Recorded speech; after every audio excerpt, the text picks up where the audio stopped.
Mój chłopak przegrzался w saunie i teraz nie może odzyskać przytomności. Potrzebujemy pilnej pomocy. Proszę szybko wchodzić na drugie piętro. On leży na łóżku i nie może nawet wstać. Pacjent będzie żyć, ale jest mocno przegrzany. Musi leżeć w łóżku i sobie odpoczywać, ale... Jak to się w ogóle stało, że tak długo siedział w saunie?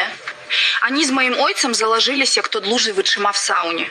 No i Kamil po prostu nie wytrzymał i stracił przytomność. To co, Kamilek? Jednak wytrzymałem dłużej, a ty straciłeś przytomność. To słabo świadczy o twojej kondycji fizycznej. Zakładam się, że nie zrobi pan więcej niż 100 pompek.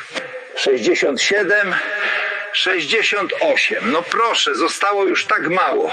U pana natomiast doszło do przeciążenia organizmu. Musi pan teraz odpoczywać i nie podnosić żadnych ciężarów. Nie wiem, jak ja z wami dalej wytrzymam. Muszę się trochę odstresować i pojechać na zakupy.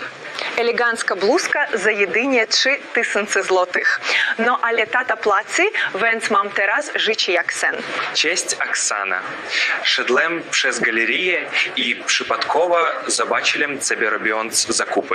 Dzień dobry, pogotowie. Mój chłopak przegrzał